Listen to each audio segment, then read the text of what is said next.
بسم الله الرحمن الرحيم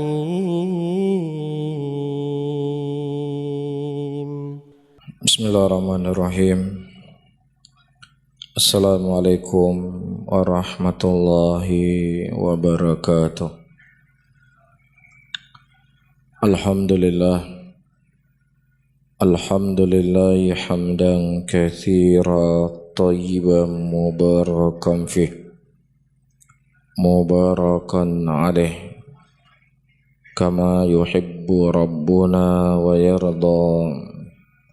Wa usalli wa usallim ala nabiyina al-karim Muhammadin wa ala alihi wa ashabihi wa man tabi'ahum bi ihsanin ila yaumiddin. Saudara-saudaraku kaum muslimin dan kaum muslimat rahimani wa rahimakumullah, kita lanjutkan kembali pembahasan kita di malam hari ini, yaitu yang terkait mengenai atau terkait kubur. Dan akhir dari pembahasan kita pada pertemuan yang lalu, hukum menerangi kubur dengan segala bentuk penerangan, apakah dengan lampu ataukah dengan yang semisalnya. Disebutkan dari fuqaha al-Hanafiyah dan juga Malikiyah, Syafi'iyah dan Hanabilah, mereka seluruhnya berkata la yajuzu ittikhadul saraj 'alal qubur. Tidak boleh mengambil penerang di kuburan, dan tidak bolehnya itu adalah haram, bukan sekadar makruh. Ya, mereka berkata wa yuhram dzalika wa in qalla walau kana sahibul qabri masyhuran bil khair. Dan itu hukumnya haram walaupun hanya sedikit penerangnya, dan walaupun pemilik kubur adalah orang-orang yang masyhur dengan kebaikan. Apapun alasannya, tidak boleh seseorang menggunakan penerang di kuburan. Ya, dan di antara dalil yang menunjukkan haramnya, yang pertama hadis yang datang dari Abdullah ibnu Abbas radhiyallahu taala anhu, di mana Rasulullah sallallahu alaihi wasallam berkata, la'ana Rasulullah sallallahu alaihi wasallam zairatil qubur wal muttakhidhina 'alaiha al masajid was saraj. Rasulullah sallallahu alaihi wasallam melaknat zairatil qubur, wanita-wanita yang mendatangi kuburan. Taib. Pada pertemuan yang lalu mungkin kita sudah menyinggung sedikit di dalam pandangan ulama madhab, mereka berselisih pendapat tentang hukumnya wanita mendatangi kuburan. Apakah dibolehkan ataukah tidak? Dalam madhab Hambali, dan dikuatkan oleh Syekhul Islam, mereka mengatakan haram secara mutlak wanita mendatangi kuburan. Di antara dalil dan pegangan yang mereka gunakan adalah hadis yang sedang kita baca ini. Namun sebagian para ulama yang lainnya, mereka berpendapat tidak ada masalah bagi wanita mendatangi kuburan. Pertama, selama tidak sering-sering. Yang kedua, ya, tidak membuka pintu fitnah. Misalnya teriak-teriak di kuburan, menangis-nangis di kuburan, karena perempuan terkadang perasaannya beda dengan laki-laki. Nah, kalau seandainya dua hal tadi bisa dia jaga, maka tidak ada masalah wanita mendatangi kuburan. Nah, bagaimana dengan hadis yang sedang kita baca, la'anallah zairatil qubur? Para ulama hadis menghukumi hadis ini adalah hadis yang dhaif, hadis yang tidak sahih. Namun lafaz yang sahih yang datang dari Nabi sallallahu alaihi wasallam la'ana Rasulullah sallallahu alaihi wasallam zawaratil qubur. Ya, jadi ada dua kalimat. Kalimat yang pertama zairatil qubur. Zairat jama' muannas salim. Datang lafaz satu lagi zawat, zawaratil qubur dengan ditasydid huruf waw. Itu artinya wanita-wanita yang sering-sering datangi kubur. Jadi ini diantara hal para hadirin dan hadirat yang dimuliakan oleh Allah. Seseorang tidak bisa hanya bergantung kepada terjemahan dalam memahami hadis. Karena kalau kita membaca terjemahan, artinya dilaknat wanita-wanita datangi ke kubur. Tetapi kita harus memahami bahasa Arab dengan makna yang benar. Tidak boleh hanya sekedar terjemahan. Makanya sudah menjadi prinsip dakwah atau metode menuntut ilmu di kalangan para ulama kita. Ya, seseorang tidak boleh mengambil ilmu hanya dari bacaan buku tanpa ada bimbingan seorang guru. Karena ketika seseorang belajar cuman sekedar dari buku, tidak ada bimbingan, maka kesalahannya itu akan lebih banyak dibandingkan kebenarannya. Dan orang yang tidak punya guru dalam belajar itu gurunya syaitan. Disebutkan dalam sebuah kisah,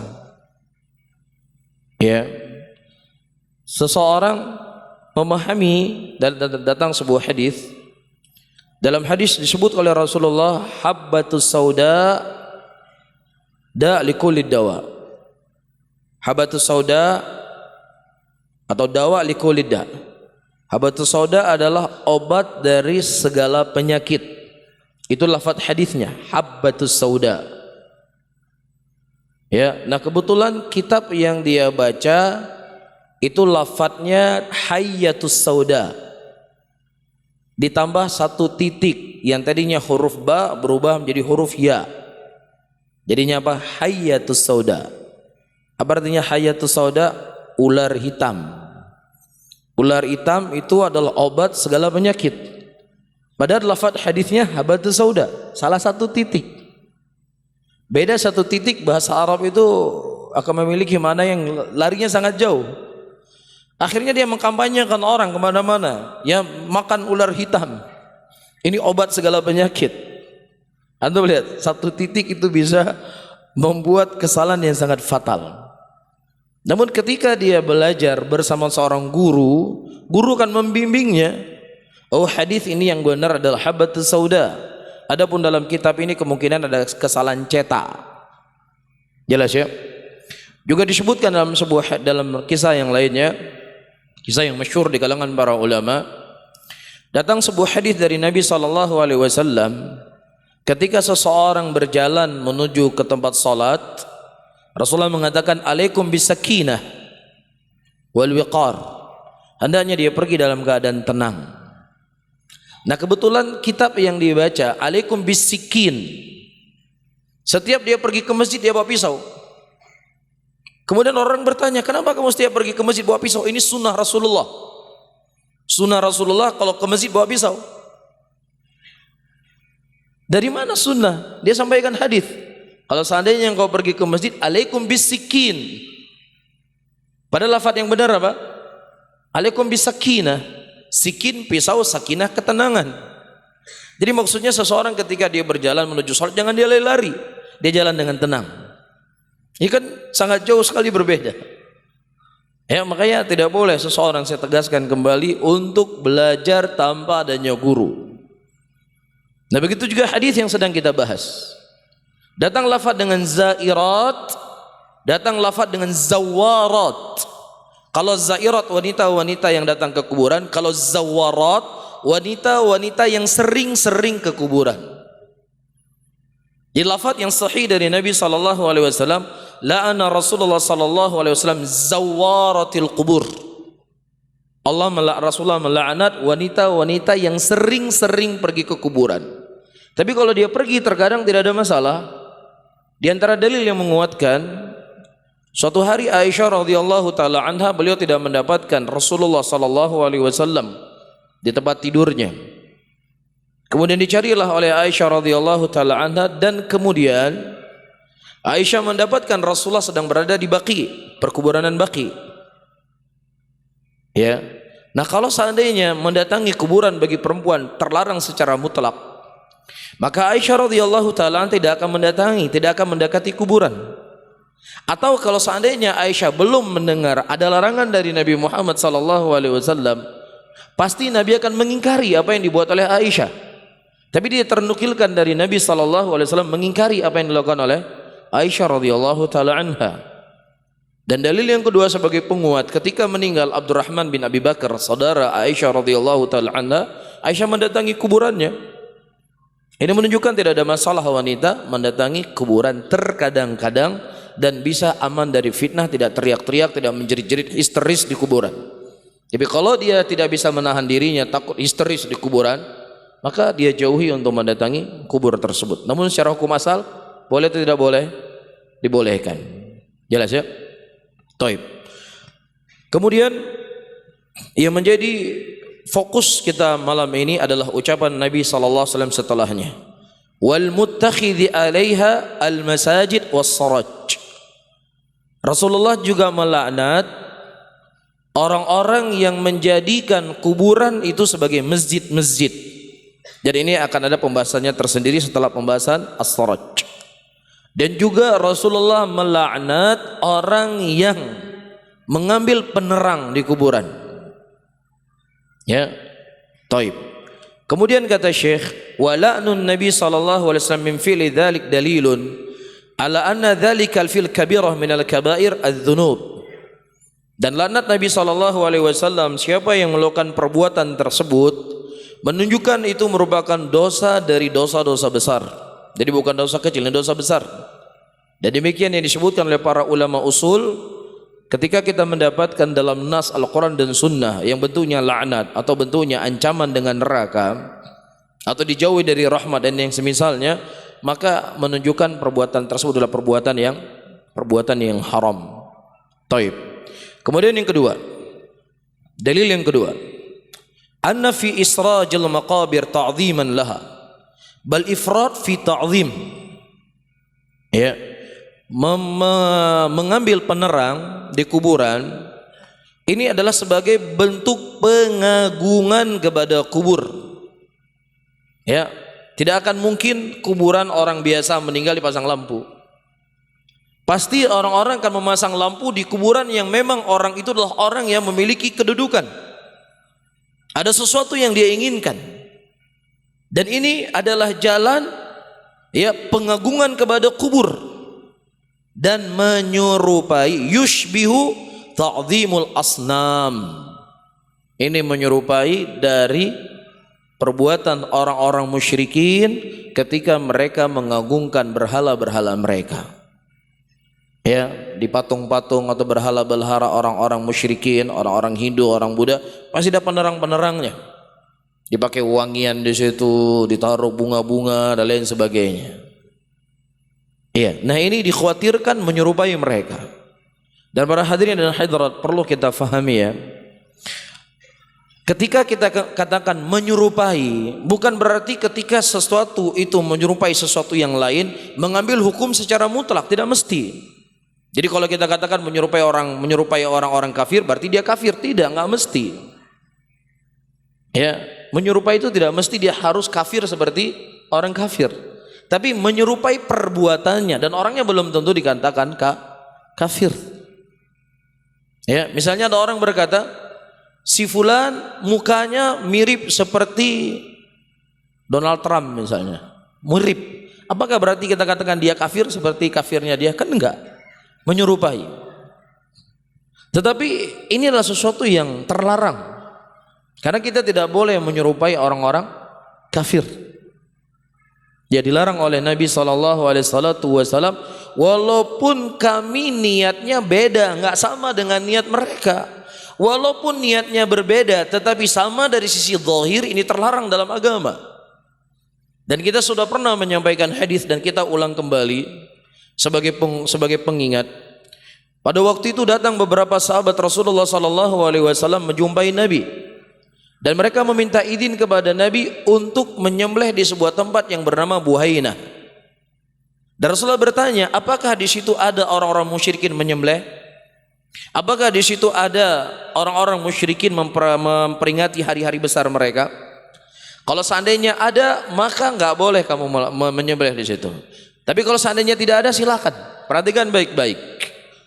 Orang musyrikin ketika mereka menyembelih, niat mereka untuk siapa? Untuk berhala-berhala mereka, untuk tuan-tuan mereka selain Allah, kan begitu? Orang-orang mukminin ketika mereka menyembelih, untuk siapa mereka menyembelih? Untuk Allah. Beda nggak niatnya di sini? Satu niat untuk musyrik, untuk sesembahan selain Allah, satunya niat untuk Allah. Ya. Tetapi ketika sama dari sisi zahir, sama sisi bentuk, karena menyembelihnya sama. Perbuatan menyembelihnya sama antara perbuatan orang musyrikin dengan perbuatan mukminin, tetapi niatnya saja yang berbeda. Tetap dilarang oleh Nabi sallallahu alaihi wasallam. Walaupun kamu hana maksud lagian, hana niat kamu lagian. Betul. Walaupun Anda tidak niat seperti yang diniatkan oleh mereka, karena kalau Anda niat seperti niatnya mereka, nanti bisa sama keserupaan secara keseluruhan.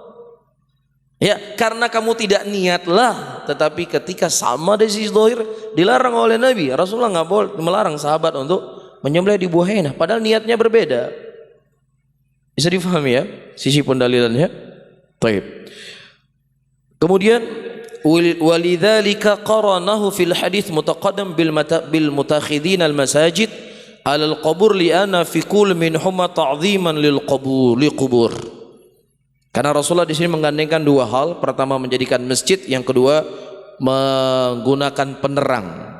Di sini ada hal yang mana seseorang itu akan mengagungkan kubur, dan pengagungan kepada kubur secara berlebih-lebihan ini akan mengarahkan seseorang kepada kesyirikan. Ya, mengarahkan seseorang kepada kesyirikan, dan ini yang paling ditakuti, paling dikhawatirkan oleh Nabi sallallahu alaihi wasallam. Dalam keadaan beliau telah mendidik para sahabatnya di atas tauhid, beliau telah mendidik para sahabatnya di atas akidah yang sahihah. Ya, dan negeri tersebut adalah negeri yang dijaga oleh Allah. Tetapi beliau tetap berdoa kepada Allah Subhanahu wa taala, Allahumma la ta'jal qabri wathanan yu'bad. Ya Allah, janganlah engkau menjadikan kuburanku sesuatu yang disembah selain engkau, wahai Rabbku.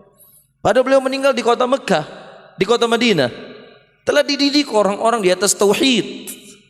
Tapi Rasulullah khawatir kuburan beliau disembah. Mafhum ya? Makanya di antara jalan menutupi pintu-pintu itu semuanya, tidak boleh seseorang menggunakan penerang di kuburan. Jelas? Yang ketiga, para hadirin dan hadirat yang dimuliakan oleh Allah, banyak soal nih malam ini. Waktu kita jam berapa sampai jam berapa Isya sekarang? Jam 19:33 ya. Waktu kita terasa sempit sekali ya. Apa sambung badal Isya boleh? Udah waktu makan malam ya, badal Isya. Baik, kita baca sedikit. Alam yassarallah. Yang ketiga, ya kalau saya sendiri nggak ada masalah, mau disambung sampai jam 9 sampai setengah 10 insya Allah siap. Cuman mungkin masjid ada kebutuhan atau apa, yang mungkin ke depannya ya kita minta izin dulu ke pengurus masjid. Ya mungkin ada hal-hal yang harus dipersiapkan di masjid atau pembersihan atau apa. Ya, saya sendiri insya Allah siap. Ya.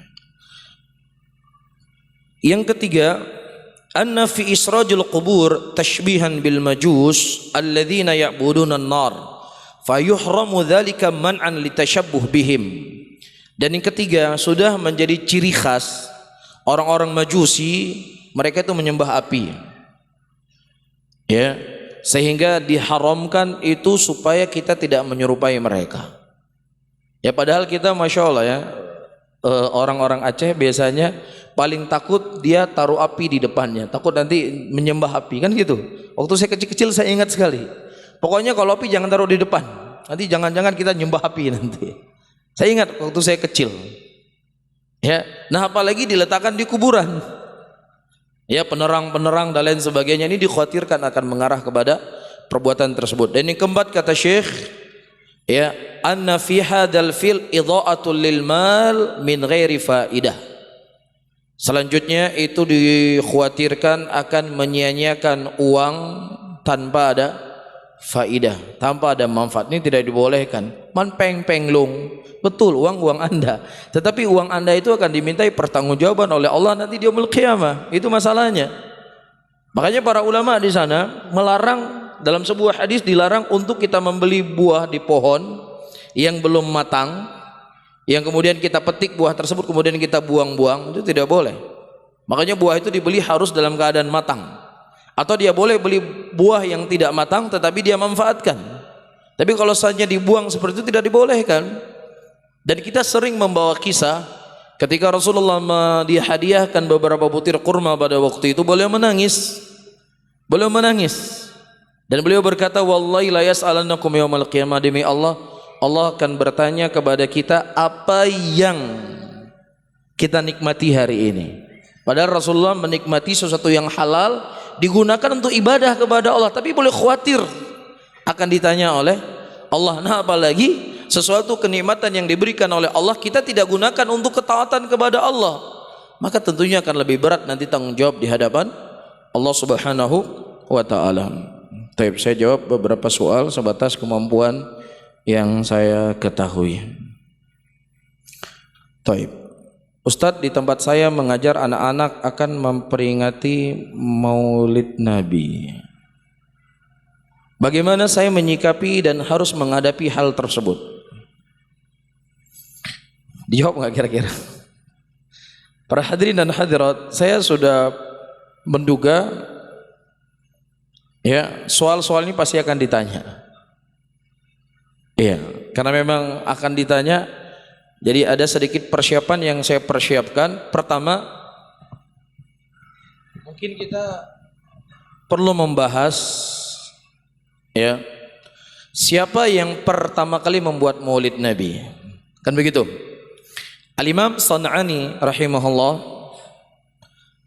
beliau memiliki sebuah kitab dengan judul Ahkamul Mawalid atau Ahkamul Maulid, hukum Maulid Nabi.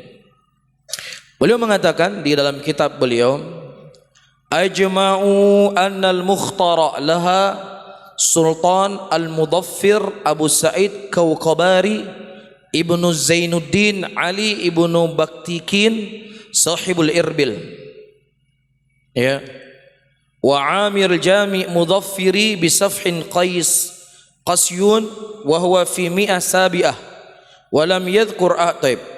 Sepakat para ulama yang pertama kali membuat Maulid Nabi itu adalah Sultan Al-Mudaffar Abu Sa'id Kawkabari Ibnu Zainuddin Ali Ibnu Baktikin Sahibul Irbil, sebuah tempat yang bernama Irbil. Ya, dan itu terjadi ya mi'ah sabi'ah pada tahun ke-7, maksudnya pada tahun 700-an Hijriah. Itu awal dilaksanakan Maulid Nabi. Berarti dari sini kita bisa menyimpulkan Maulidnya Nabi SAW itu tidak pernah dikenal di zaman Nabi, juga tidak dikenal di zamannya sahabat, juga tidak dikenal di zamannya tabi'in, dan juga tidak dikenal di zaman tabi'ut tabi'in. Siapa yang mengatakan? Orang yang memperingati Maulid Nabi. Ya, karena mereka berkata, ya, tidak perlu dalil untuk kita mencintai Nabi SAW. Dan ini insyaallah kalau ada waktu coba kita sentil sedikit ya. Ya, apakah tidak perlu ada dalil untuk kita mencintai Nabi kita SAW? Cuman kita fokus dulu dengan pelaksanaannya. Namun para hadirin dan hadirat yang dimuliakan oleh Allah, Syekh Shalih Al-Utsaimin rahimahullah, ya, Syekh Shalih Al-Utsaimin, beliau ulama yang masih hidup, ya, Syekh, seorang ulama besar di Arab Saudi, termasuk dari salah satu anggota kibar ulama di sana, muftinya. Beliau mengatakan, annal muhdits lahu huwa Sultan al-Irbil mutaqaddim wa hadza qaulun jamati min al-ahli al-ilmi. ya, yang mengatakan bahwasannya yang pertama kali melakukan Maulid Nabi adalah Am-Mudhaffir, sultan dari Irbil. Itu sebagian para ulama, bukan seluruh ulama. Di antara ulama yang menyebutkan adalah Al-Imam Suyuti rahimahullah dalam kitab beliau berjudul ya Al-Maulid. Ya, Al-Maulid. Ya, dan juga Al-Imam Syaukani. Tadi saya sebutkan Sanani, tidak, bukan Sanani, Syaukani. Kitab kita yang baca ini Syaukani.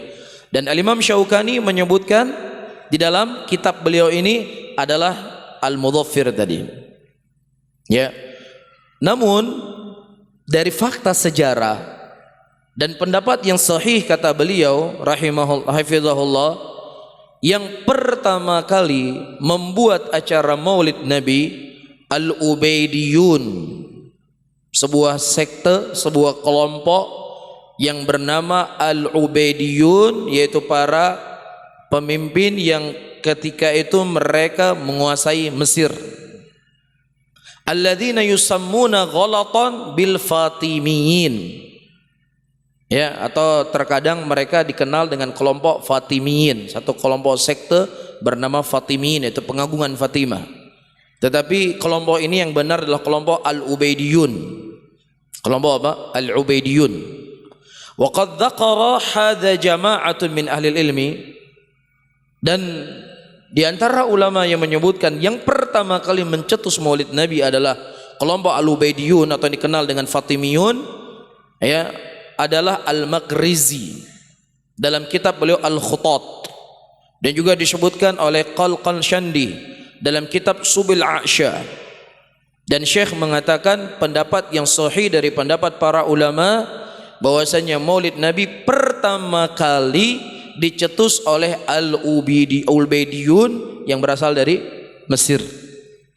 Ya, dan kepada saudara-saudara yang mereka merayakan, ya tidak perlu baper, karena kan nggak perlu dalil kan untuk mencintai Nabi sallallahu alaihi wasallam. Ini satu hal. Hal yang kedua, para hadirin dan hadirat yang dimuliakan oleh Allah, di sana ada sebuah kaidah yang disebutkan oleh para ulama, "Lau kana khairan la sabaqu alaina." Kalau seandainya itu merupakan sebuah kebaikan, maka pasti sahabat Rasulullah sallallahu alaihi wasallam mereka akan mendahului kita dalam segala kebaikan. Tidak ada satu pintu kebaikan pun kecuali mereka akan berusaha untuk melakukannya, walaupun itu bukan perkara wajib. Walaupun bukan perkara wajib. Disebutkan hadis dalam Sahih Bukhari dan Sahih Muslim, "Dhahaba al-duthur bi amwalihim." Telah pergi orang-orang kaya dengan harta-harta mereka. "Yusalluna kama nusalli wa yasumuna kama nasumu wa yatasaddaqu lam natasaddaq." Mereka berpuasa sebagaimana kami berpuasa. Mereka salat sebagaimana kami salat. Iya, tetapi mereka bersedekah dan kami tidak mampu bersedekah. Kami fakir, kami miskin. Padahal tidak ada kewajiban untuk mereka bersedekah. Enggak ada kewajiban mereka bersedekah. Apalagi mereka orang fakir, orang miskin. Tetapi mereka tidak mau kalah dengan kebaikan ini. Mereka datangi Rasul, "Ya Rasulullah, ajarkan kepada kami sebuah amalan, yang mana amalan tersebut bisa menandingi sahabat-sahabat kami yang mereka telah mensedekahkan harta mereka di jalanmu." Kemudian Rasulullah mengajarkan mereka berzikir selesai salawat, dan itu bisa menyaingi amalannya mereka. Ini diantara dalil. Dari sekian banyak dalil, tidak ada pintu kebaikan kecuali mereka akan berada di barisan yang paling terdepan. Apalagi kalau itu sebagai bentuk kecintaan kepada Nabi Muhammad SAW, maka apapun itu akan mereka korbankan. Ketika Rasulullah SAW datang ke kota Mekah untuk haji pada waktu itu, dan dihadang oleh orang musyrikin, untuk tidak boleh masuk ke kota Mekah, sehingga dikenallah dengan perjanjian Hudaybiyah. Ya, dan kemudian Rasulullah SAW kembali. Abu Sufyan dalam keadaan beliau masih musyrik pada waktu itu, beliau berkata, "Aku tidak pernah melihat ada seseorang yang dimuliakan, yang dicintai seperti Muhammad dicintai oleh sahabatnya. Walaupun para raja, tidak pernah aku melihat ya para raja dihormati sebagaimana dihormati Muhammad ini." Ini sebagai bentuk bukti persaksian bahwasanya apapun kebaikan, ya, apalagi sebagai bentuk cinta kepada Nabi Muhammad sallallahu alaihi wasallam, maka para sahabat akan berada di barisan yang paling terdepan dan mereka tidak akan membiarkan satu rongga pun kecuali mereka berusaha untuk mencintai Nabi Muhammad sallallahu alaihi wasallam. Bisa difahami? Yang ketiga, atau mungkin mereka nggak tahu kalau ini adalah kebaikan. Ya, kalau seandainya mereka tidak tahu inilah merupakan sebuah kebaikan, maka ini adalah penafsiran yang sangat jauh. Karena Rasulullah sallallahu alaihi wasallam di Hajjatul Wada, beliau berkhutbah dan beliau berkata, Allahumma syhad, ya Allah persaksikan, apakah aku telah menyampaikan seluruhnya kebaikan kepada kalian? Bala, para sahabat berkata, iya ya Rasulullah, segala kebaikan telah disampaikan oleh Nabi. Ya, maka tidak ada satupun pintu kebaikan kecuali kebaikan tersebut telah diketahui oleh para sahabat Nabi sallallahu alaihi wasallam. Ya, nah kalau seandainya ada orang yang dia mengatakan secara halnya dia tidak mengatakan dengan mulutnya tetapi dengan perbuatannya, kami lebih mengetahui kebaikan untuk mencintai Nabi kami dibandingkan sahabat Rasulullah sallallahu alaihi wasallam, maka ini tentunya sesuatu yang sangat keliru. Bagaimana mungkin Anda lebih pintar di dalam kebaikan mencintai Nabi dibandingkan dengan sahabat Rasulullah? Yang selanjutnya, para hadirin dan hadirat, di antara dalil yang digunakan oleh sebagian orang, Rasulullah sallallahu alaihi wasallam beliau berpuasa di hari Senin, hari di mana beliau dilahirkan. Nah, puasa itu adalah ibadah. Ya, nah boleh kita melakukan ibadah-ibadah yang lainnya seperti bersedekah, seperti berselawat atau berkumpul-kumpul untuk silaturahmi. Jadi dikias kepada puasa. Kan seperti itu. Ya, sebagian ulama menyebutkan kenapa Rasulullah sallallahu alaihi wasallam beliau berpuasa di hari Senin yang itu merupakan hari lahirnya beliau sebagai isyarat, ya, seakan-akan Rasulullah sallallahu alaihi wasallam akan mengetahui orang-orang yang akan datang setelah beliau, mereka akan berpesta-pesta ketika hari lahir Nabi Muhammad sallallahu alaihi wasallam, maka beliau berpuasa ini sebagai isyarat, jangan kalian buat pesta-pesta hari kelahiran saya. Itu sebagian para ulama memahami hadis Nabi sallallahu alaihi wasallam kenapa beliau berpuasa di hari Senin. Bisa difahami para hadirin yang dimuliakan oleh Allah. Namun ya banyak hal-hal yang lainnya yang disebutkan di sana oleh para ulama Islam, dan saya sering menyampaikan kalau seandainya ditanya perasaan saya, Pak Ustadz, kalau menurut perasaan Ustadz lah, kalau menurut perasaan saya, siapa yang nggak enak maulid Nabi? Enak nggak? Apalagi anak kos-kosan kan gitu kan. Gak ada khilaf di antara kita.